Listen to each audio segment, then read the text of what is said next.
मुझे बहुत अच्छे से याद है कि कैसे जब मैंने Infinity War, Black Panther, Civil War और एंड गेम जैसे मूवीज को थिएटर से देखकर आते ही जुट जाता था उसके लीक फुटेजेस या फिर इवन पायरेटेड कॉपी खोजने के लिए, क्योंकि भाई इन मूवीज में जो इमोशन, कॉमेडी, एक्शन का परफेक्ट डिश मार्वल ने परोसा था वो दर्शकों के दिलो दिमाग में ऐसा छाप छोड़ा था जिसके कारण आज भी लोग मार्वल के फेज 3 की मूवीज उतने ही इंजॉयमेंट के साथ देख सकते हैं। कैप्टन अमेरिका का एवेंजर असेंबल्ड बोलने वाला सीन देखने के बाद आज भी वैसा ही गूज़बम्प आता है जैसे फर्स्ट टाइम देखकर आया था, और यही सारी चीजें लोगों को आज मार्वल का फैन नहीं बल्कि हार्डकोर फैन बना दिया। बट अब शायद वो पकड़ कहीं न कहीं ढीली पड़ती हुई नजर आ रही है। अब जो मूवीज आ रही है वो डेफिनेटली आपको एंटरटेन करेगी, नो डाउट, बट वो एक डीप इम्पैक्ट डालने में कामयाब नहीं हो रही है जो लोगों के दिलो दिमाग में हमेशा के लिए बस जाए। ठीक वैसा ही हुआ है थॉर लव एंड थंडर के साथ। मूवी आपको बहुत एंटरटेन करती है, हंसाती भी है और थोड़ा बहुत इमोशनल भी करती है, एक्शन भी देखने मिलता है, पर इन सब के बावजूद ये किसी भी एंगल से ये फील नहीं कराती कि आप फुली सेटिस्फाइड हो इस मूवी को देखकर।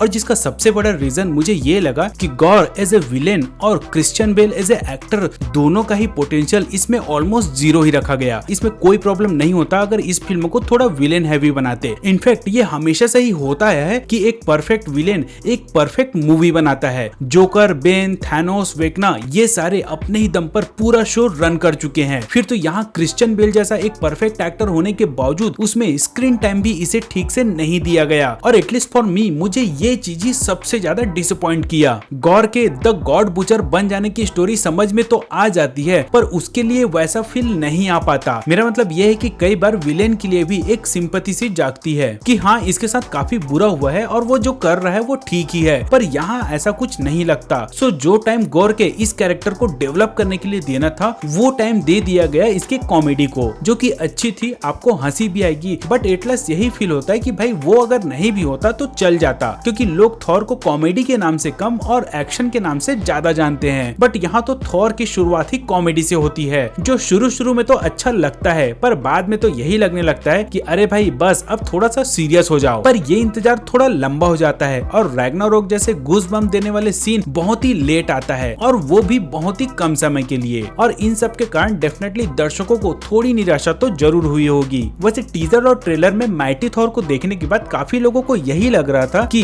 थॉर के हथौड़ा को तो मजाक बनाकर रख दिया है, कोई भी इसे उठा ले रहा है, ये थोड़ा इनलॉजिकल नहीं हो गया? पर इस फिल्म में ऐसा नहीं होता। बहुत ही कम समय में इसके पीछे का रीजन बहुत ही स्मार्टली तरीके से अच्छे से बताया गया, और थॉर का हथौड़ा दूसरे के हाथ में होने के बावजूद भी हमें बुरा नहीं लगता। इनफैक्ट थोड़ी देर बाद लोग जेन फॉरेस्ट को इसे माइटी थॉर एक्सेप्ट भी करने लग जाते हैं, और पूरे मूवी में जो सबसे स्ट्रॉन्ग पॉइंट निकला वो इन दोनों की केमिस्ट्री ही निकला। हाँ, एक सीरियस फाइट के समय दोनों का कॉमेडी करना थोड़ा डाइजेस्ट नहीं हो रहा था। वैसे टीजर और ट्रेलर की बात चल रही है तो इस चीज को भी मेंशन करना यहाँ बहुत ही जरूरी है कि एक बार फिर से मार्वल की फिल्म में ट्रेलर ही सबसे बड़ा विलेन निकला। वैसे फॉर मी इस बार सबसे इम्पोर्टेंट चीज ये था कि मैंने इस बार बस एक टीजर और एक ट्रेलर ही देखा था। उसके बाद भी इस फिल्म को देखने के दौरान मुझे यही लग रहा था कि अरे भाई इसमें कुछ नया क्यों नहीं है। स्पेशली गोर के पॉइंट ऑफ व्यू से तो यही कहा जा सकता है। नाउ अब मार्वल को सीरियसली इस ओर ध्यान देना चाहिए, क्योंकि मार्वल के फैन है तो कुछ भी देख लेंगे वाला एटीट्यूड लॉन्ग टर्म के लिए एक्चुअली अच्छा नहीं होगा। सो ओवरऑल मेरे हिसाब से ये एक अच्छी मूवी है जो आपको एंटरटेन तो करेगी,